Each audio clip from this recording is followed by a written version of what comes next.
Nah di situ kita semua bilang kita jihad semua gitu.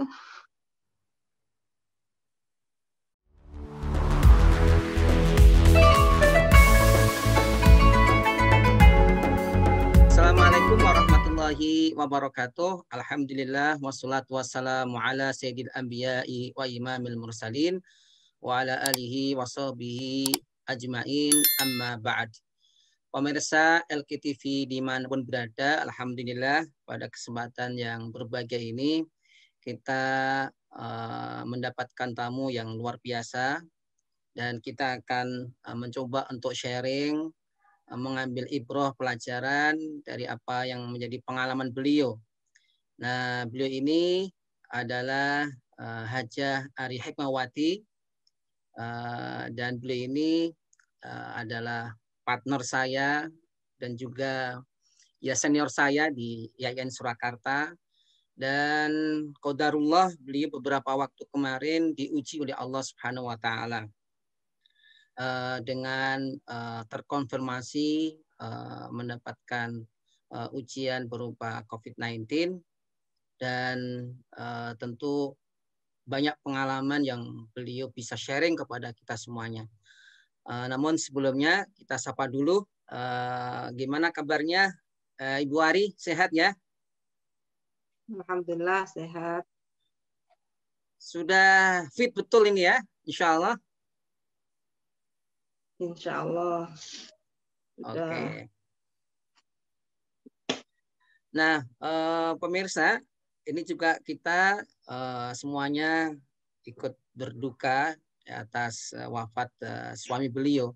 Jadi suami beliau ini adalah Kiai Haji Muhammad Aminuddin dan qadarullah beliau ini lebih disayang Allah Subhanahu wa taala sehingga beliau kembali ke haribaannya. Dan perlu pemirsa ketahui bahwa saya memiliki hubungan yang sangat dekat sekali ya dengan beliau dan dengan Bu Ari ini. Karena waktu saya masih belajar di Kairo, Mas Amin kalau saya manggil itu, beliau ini sempat bertemu dengan saya di sana. Dan saya tidak tahu kalau ternyata saya ketemu lagi di Solo dan ini merupakan apa namanya ya perjalanan yang Allah tentukan. Nah, beberapa waktu kemarin sempat kita mendapatkan informasi bahwa Ibu Ari dan suaminya ini terinfeksi COVID-19. Nah, tentu banyak hal yang bisa kita jadikan ibrah karena Al-Quran sendiri banyak sekali ayat-ayat terkait tentang kisah. Nah, banyak kisah yang disampaikan oleh Allah untuk kita ambil pelajaran. Begitu pula kita dalam hal ini di masa pandemik ini kita sebagai bangsa dan negara Indonesia masih menghadapi ujian ini. Dan tentu kisah-kisah keberhasilan menjadi salah satu investasi kita dalam berupaya ikut kontribusi bersama pemerintah dan negara untuk mencegah atau minimal meminimalisir terjangkitnya penyebaran COVID-19. Nah, untuk itu Ibu Ari pada kesempatan ini saya mengucapkan terima kasih atas kesempatannya dan memang tidak mudah ya Bu Ari ya untuk melupakan kenangan, kebaikan apa namanya orang yang begitu kita cintai. Namun banyak hal yang perlu kita juga berbagi kepada saudara-saudara kita yang lainnya agar ini menjadi pemotivasi untuk yang lain agar tahu dan menyadari bahwa COVID-19 ini bukan hal yang dapat disepelekan. Nah, mungkin Bu Ari bisa cerita ya di awal-awal ketika terkonfirmasi COVID-19 ini gimana ceritanya Bu Ari? Silakan Bu Ari.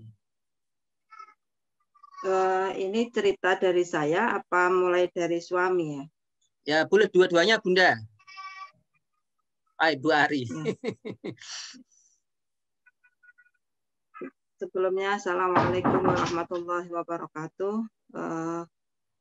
Pemirsa yang berbahagia, teman-teman semua dimanapun berada juga mengikuti siaran ini. Saya berikan bahwa COVID-19 ini memang menurut saya memang takdir ya.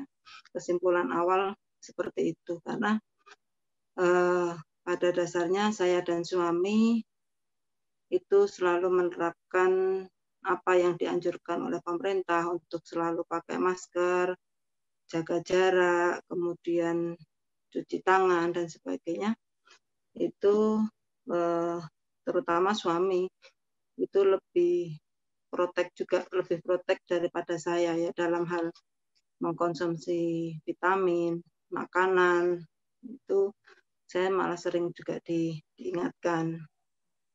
Jadi sampai ada ketentuan dari rumah sakit bahwa awalnya suami itu terkonfirmasi pun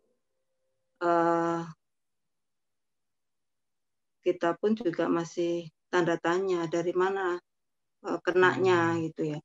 Dari mana kenanya? Karena kita telusur memang sebelumnya itu saya pernah agak enggak enak badan, agak beberapa lama, tetapi karena adik saya juga dokter, saya minum obat biasa, antibiotik panas, obat panas, obat batuk pilek, sembuh. Terus kemudian tanggal 1 November itu saya dan suami swab, itu negatif semua, 1 November.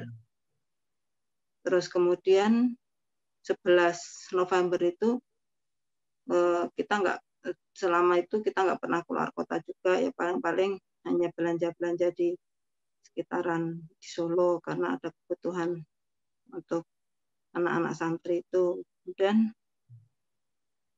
saya tanggal 19 itu suami mulai nggak enak badan, panas, agak panas. Saya di rumah kebetulan siap tensi, siap suhu, termometer itu, oximeter kita semua siap. Jadi saya cek, oximeter bagus, 99 tidak ada apa-apa, panas memang iya, batuk pilek nggak terlihat, tapi langsung kita kasih obat antibiotik, dikasih adik saya yang dokter itu, antibiotik, obat batuk pilek, vitamin, prebiotik, semuanya yang itu semua sudah langsung dikonsumsi. Kita tanggal 19 November, 19 November, 19, 20, 21, itu kan Jumat, Sabtu, Ahad, terus Seninnya panas kok nggak turun. Hari Sabtu itu mulai timbul bercak merah di siku, seperti gejala DB, karena memang Mas Amin itu sudah pernah kena DB akhir tahun 2014. Jadi ini apa DB ya? Itu terus kita Senin itu cek lab di rumah sakit JIH yang biar cepat jadi. Kita cek lab, habis zuhur kita ke sana, terus kemudian jam 5 jadi kita ambil, kita ceknya itu darah rutin, tipes sama rapid test. Nah, itu rapid test itu non reaktif. Non reaktif. Terus kemudian Selasanya kok nggak, panasnya nggak turun-turun, terus saya inisiatif untuk di opnam itu. Opnam dicek pun trombosit itu cenderung turun, memang hasil lab itu trombosit sudah turun. Trombosit sudah turun dan memerah itu di paha, itu memerah ya seperti gejala DB. Jadi kita masuk dengan pasien biasa DB. Terus kemudian hari Selasa maghrib itu masuk rumah sakit, Rabu dicari lagi, trombosit masih tetap turun sampai ke dari 140, 110, 96 sampai 83 gitu. Terus tapi dokter, kebetulan adik saya juga dokternya, itu mencari dari mana ini panasnya masih panas tinggi. Terus saya sendiri sebagai pasien, dok minta tolong dong di foto torak saja, saya bilang gitu. Torak hari Kamis ternyata ada bercak di bronkitisnya itu, pneumonia bronkis. Terus Jumatnya di swab, Jumat pagi tanggal 27 November itu. Terus kemudian ternyata positif. Ya sudah, kita terima takdir ini. Juga kita sama suami dari mana ini kenanya gitu, mencari. Terus saya langsung instruksi anak yang di rumah. Tapi saya pas 19 begitu panas itu kita sudah isolasi langsung berdua di kamar. Jadi saya rawat suami di kamar, semua suplai makanan dari luar pintu, terus anak-anak langsung saya suruh swab. Saya kalau swab di puskesmas kan terlalu lama nunggu hasilnya, terus langsung yang mandiri. Kita mandiri, yang 2 hari langsung keluar hasil, alhamdulillah semua anak negatif. Terus kalau Jumat, terus Sabtu Ahad saya libur di rumah sakit, nggak swab kan libur. Terus saya nggak mau pulang ketika suami positif, saya nggak mau pulang ke rumah. Saya tetap nunggu karena bagaimanapun juga saya di rumah juga sendiri. Artinya saya sudah sering berdua terus di rumah itu. Jadi dan saya sudah mengisolasi berdua, nanti saya harus tahu posisi saya dulu. Kalau memang negatif tidak diperbolehkan nunggu di isolasi, saya pulang. Kalau boleh saya tetap nunggu gitu. Memang peraturannya boleh nunggu, tetapi tidak boleh keluar masuk. Terus saya Senin baru di swab.